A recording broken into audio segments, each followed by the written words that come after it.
சிவா என்கிற சிவராமன். வயது 21. இன்ஜினியரிங் முடிச்சுட்டு வேலை தேடிக்கிட்டு இருக்கேன். அண்ணி இந்துமதிக்கு வயசு 30. அப்சரஸ் மாதிரி இருப்பாங்க. அம்மா எப்போதும் அவங்கள வீட்டுக்கு வந்த மகாலட்சுமியாக பார்ப்பாங்க. அம்மாவும் அப்பாவும் ஊர்லேயே இருக்காங்க. அப்பப்போ வந்துட்டு போவாங்க. அண்ணன் பாலகிருஷ்ணனுக்கு ஒரு மெடிக்கல் கம்பெனியிலேயே சேல்ஸ் மேனேஜர் வேலை. மாதத்துக்கு 10 நாட்கள் தான் வீட்டில் இருப்பார். அதனாலேயே அண்ணன் ஊரில் இல்லாத போது அன்னைக்கு துணையாக இருக்கணும்னு என்னை +2 படிக்கும் அண்ணன் வீட்டுக்கு அனுப்பி வச்சிட்டாங்க. அண்ணன் இல்லாட்டா அண்ணி என் ரூமுக்கு வந்து சகஜமாக என் கூட ஒரே கட்டலில் படுத்துக்குவா. 2 பேரும் ரொம்ப நேரம் பேசிக்கிட்டே இருப்போம். படுக்கையிலேயே ஒருத்தருக்கு ஒருத்தர் சண்டை போட்டுக்குவோம். ஆனால் ஒருபோதும் காமத்தோடு பழகினதில்லை. அண்ணியும் அண்ணன் வந்ததும் அவங்கிட்ட எல்லாத்தையும் சொல்லிடுவாங்க. அண்ணனும் சிரிச்சுக்கிட்டே கேட்டுக்குவார். அன்று அதிகாலை நன்கு உறங்கி கொண்டிருந்தேன். சிவா, சிவா எழுந்திரிடா என்று அண்ணி வந்து என்னை எழுப்பினாள். கொட்டாய் விட்டவாறு என்ன அண்ணி என்றேன். கொஞ்சம் எழுந்திரிய, என் ஃப்ரெண்டு ஒருத்தி பெங்களூர்லேருந்து வரா, அவளை ஸ்டேஷனுக்கு போய் கூப்பிட்டுட்டு வரணும். போங்க அண்ணி, அவளை ஏதாவது கால் டாக்ஸி பிடிச்சி வர சொல்லுங்கள். காலங்காத்தாலேயே ஏன் தூக்கத்தை டிஸ்டர்ப் பண்ணாதீங்க என கூறி அன்னைக்கு முதுகை காட்டிப்படி திரும்பி படுத்தேன். சொல்லீரென்று ஒரு அறை விழுந்தது. எழுந்தறிடா, எனக்கு தெரியாதா அவளை கால் டாக்ஸி பிடிச்சு வர சொல்ல? இன்னைக்கு ஆட்டோ டாக்ஸி எல்லாமே ஸ்ட்ரைக்குன்னு உனக்கு தெரியாதா என கேட்டார். இவளையெல்லாம் வீட்டிலேயே அடங்கி கிடக்காம யார் வர சொன்னது? வந்து உயிரை எடுக்கிறாளுங்க என முணுகி கொண்டே எழுந்தேன். அண்ணி சிரித்து கொண்டே அந்த இடத்தை விட்டு அகன்றாள். ஃப்ரெஷ் ஆகிவிட்டு அண்ணி தந்த மணமணக்கும் காஃபியை குடித்து விட்டு, உங்களை விட்டால் யாருக்கும் இந்த மாதிரி காஃபி போட வராது என கூறி அவள் கன்னத்தில் ஒரு முத்தம் கொடுத்தேன். சிரித்து கொண்டே அவள் கன்னத்தை துடைத்து கொண்டு என் பின்னால் வர நான் காரை எடுத்தேன்.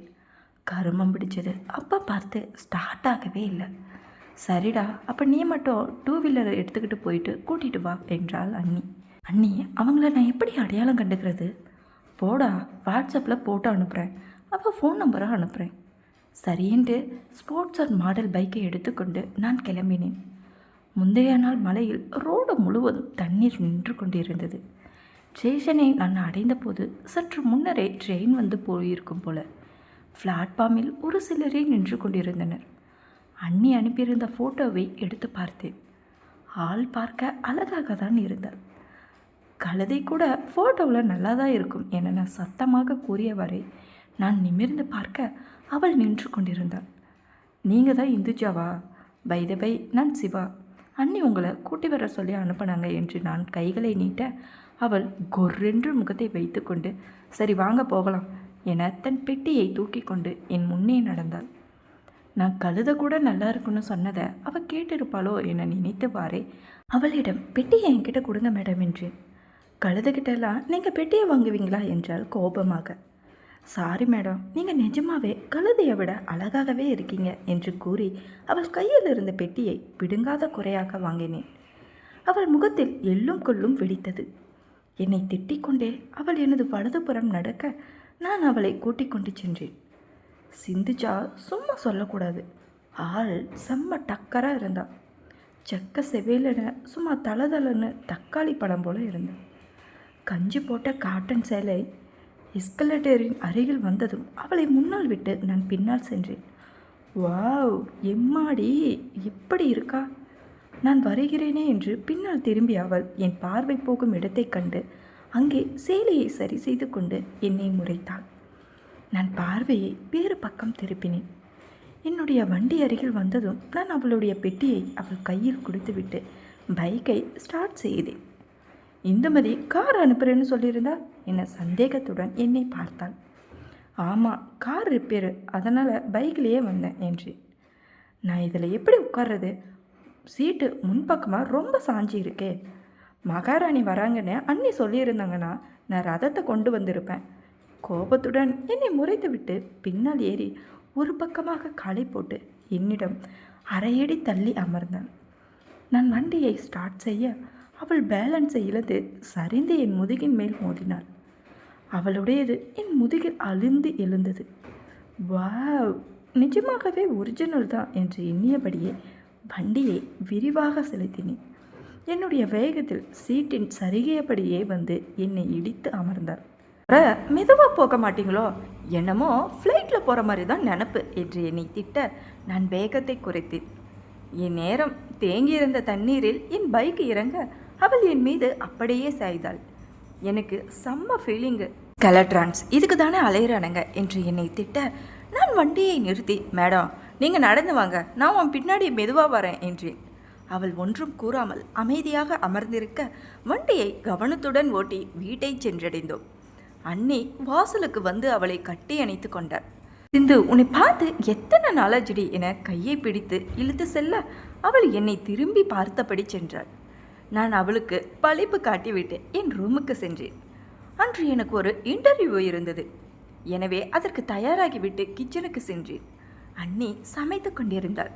நான் வழக்கம் போல் அண்ணியின் பின்னால் சென்று அவளிடம் இன்னைக்கு என்ன ஸ்பெஷல் என்று கேட்டேன். அவள் கைகளை பிடித்துக்கொண்டு திடீர்னு, யூ ஸ்டூபிட், உன் மனசில் என்ன நினச்சிட்ருக்க என சத்தம் வந்ததும் திகைத்து கையை எடுத்தேன். அப்பொழுதுதான் கவனித்தேன் அது அண்ணி இல்லை, சிந்துஜா என்று. குடித்துவிட்டு அண்ணியுடைய சேலையை கட்டியிருந்ததால் நான் அவளை என் அண்ணி என நினைத்து கட்டிப்பிடித்து விட்டேன். பின்னால் இருந்து பார்க்க என் அண்ணிக்கும் அவளுக்கும் பெரிய வித்தியாசம் இல்லை. அப்பொழுது சரியாக உள்ளே நிலைந்த அண்ணி, அவன் எப்பவும் இப்படி தான் சிந்து, வயசாயிட்டே போகுதே தவிர என்கிட்ட சின்ன பிள்ளை போல தான் விளையாடுவேன்.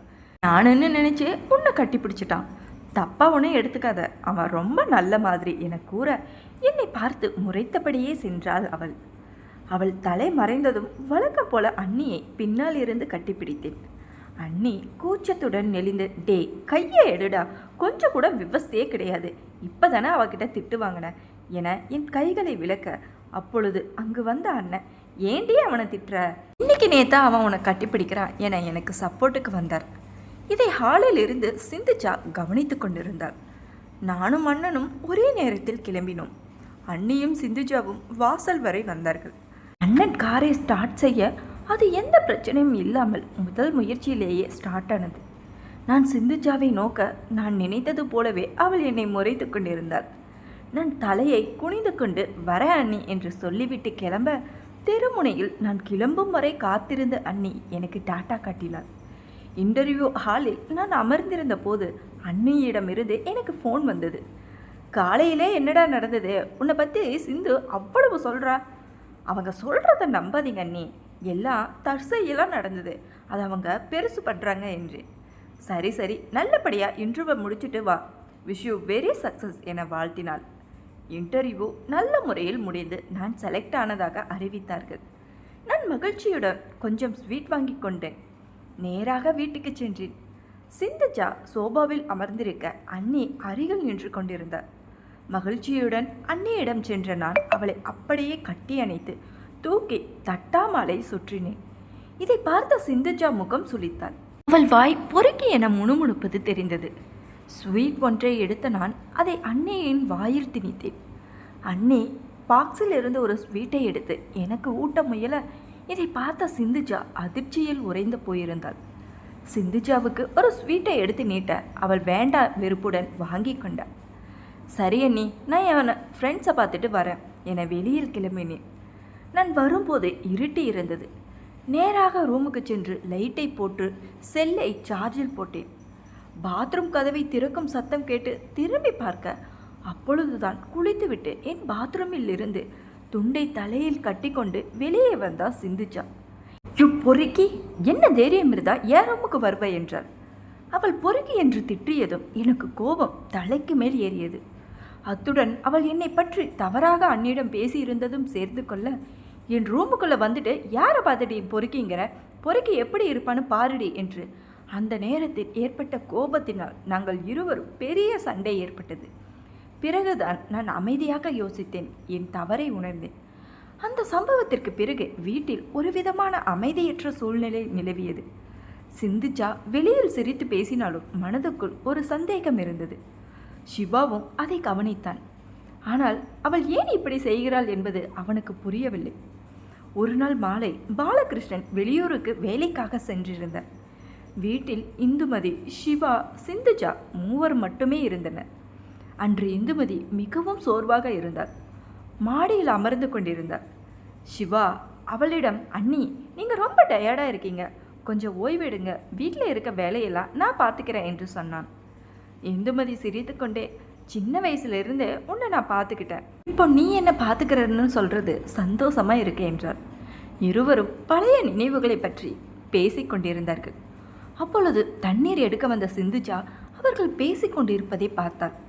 தூரத்தில் இருந்து பார்த்ததால் இருவரும் மிக நெருக்கமாக இருப்பது போல அவளுக்கு தோன்றியது. அவள் மனதில் ஏற்கனவே இருந்த சந்தேகம் மீண்டும் எழுந்தது. அன்று இரவு எல்லோரும் உணவறிந்து கொண்டிருந்த போது சிந்துஜா திடீரென்று, உங்கள் இருவருக்குள்ளும் இருக்கும் உறவு சாதாரணமாக எனக்கு தெரியல என்று கூறினாள். வீட்டில் அனைவரும் அதிர்ச்சி அடைந்தனர். இந்துமதியின் முகம் உடனே வாடிவிட்டது. பாலகிருஷ்ணன் அமைதியாக, சிந்து நீ என்ன சொல்ல வர என்று கேட்டார். சிந்துஜா தன் மனதில் இருந்ததை முழுவதும் கூறிவிட்டாள். அதை கேட்டதும் சிவாவுக்கு கோபம் வந்தது. ஆனால் இந்துமதி அவனை அமைதியாக இருக்கச் சொன்னாள். சிறிது நேரம் அமைதியாக இருந்த இந்துமதி மெதுவாக பேச ஆரம்பித்தாள். சிந்து, நான் இந்த வீட்டுக்கு கல்யாணம் ஆகி வந்தப்போ சிவாவுக்கு 16 வயசு தான். அவன் அப்பா அம்மா ஊரில் இருந்ததுனால அவன் இங்கே தான் தங்கி படித்தான். அவன் உடம்பு சரியில்லாத நாளில் இருந்து தேர்வு பையன் வந்த நேரம் வர அவனை என் தம்பி மாதிரி தான் பார்த்தேன். அவன் தொடர்ந்தாள், எனக்கு தம்பி கிடையாது, அவனுக்கு அக்கா கிடையாது, அதனால் எங்களுக்குள்ள அக்கா தம்பி பாசம் அதிகம், அதில் வேற எந்த அர்த்தமும் கிடையாது. பாலகிருஷ்ணனும் சிரித்தபடி, நான் வீட்டில் இல்லாத நாளில் கூட இந்துமதி என்ன பேசுகிறாங்கன்னு என்கிட்ட சொல்லிடுவா, சிவா என்ன பண்ணனானோ சொல்லிடுவா, எங்கள் வீட்டில் ரகசியம் என்பதே கிடையாது என்றார். சிந்துஜா அமைதியாக கேட்டுக்கொண்டிருந்தார். அடுத்த நாள் காலை சிவா தன் அறையில் இருந்து பழைய புகைப்பட ஆல்பத்தை எடுத்துக்கொண்டு வந்தான். அதில் பள்ளி விழாவில் இந்துமதி சிவாவுக்கு பரிசு வாங்கி தருவது, அவன் காய்ச்சலால் மருத்துவமனையில் இருந்தபோது அருகில் இருப்பது, கல்லூரி சேர்க்கை நாளில் எடுத்த படங்கள் என்று பல நினைவுகள் இருந்தன. அவற்றை பார்த்த பிறகு சிந்துஜாவுக்கு தன் தவறு புரிந்தது. கண்களில் கண்ணீர் மல்க, நான் உங்களை தப்பாக நினைச்சிட்டேன், என்னை மன்னிச்சிடுங்க என்று கூறினான். இந்துமதி உடனே அவளை அணைத்து கொண்டு, குடும்பத்தில் சந்தேகம் வரலாம், ஆனால் பேசி தீர்த்துக்கணும் என்றாள். அந்த நாளுக்கு பிறகு சிந்துஜா சிவாவை பற்றிய தனது எண்ணத்தை மாற்றிக்கொண்டாள். சிவாவின் பொறுப்புணர்வு, குடும்பத்தின் மீது இருந்த பாசம், மற்றவர்களை மதிக்கும் குணம் ஆகியவை அவளை கவர்ந்தன. சில மாதங்கள் கழித்து சிவாவுக்கு வேலை நிரந்தரமானது. அன்று இரவு பாலகிருஷ்ணன் சிரித்தபடி, சிவா உனக்கு கல்யாணம் பண்ணணும், உன் மனசில் யாராவது இருக்காங்களா என்று கேட்டார். சிவா வெக்கத்துடன் சிந்துஜாவை பார்த்தான். அதை கவனித்த இந்துமதி சிரித்தாள். சிந்துஜாவிடமும் கேட்டபோது அவளும் சம்மதித்தாள். இரு குடும்பங்களும் ஒன்றாக பேசி திருமணத்தை நடத்த முடிவு செய்தனர். சில மாதங்களுக்கு பிறகு உறவினர்கள், நண்பர்கள் அனைவரின் ஆசீர்வாதத்துடன் சிவாவுக்கும் சிந்துஜாவுக்கும் திருமணம் நடைபெற்றது. திருமண மேடையில் இந்துமதி கண்கலங்கியபடி, என் தம்பி வாழ்க்கை முழுக்க சந்தோஷமாக இருக்கணும் என்று ஆசீர்வதித்தாள். சிவாவும், எனக்கு அக்கா மாதிரி இருந்ததுக்கு நன்றி அண்ணி என்று உணர்ச்சியுடன் கூறினார். நாளில் குடும்ப பாசத்தின் உண்மையான அர்த்தத்தை அனைவரும் புரிந்து கொண்டனர். நம்பிக்கையும் வெளிப்படையான உரையாடலும் குடும்ப உறவுகளை மேலும் வலுப்படுத்தும்.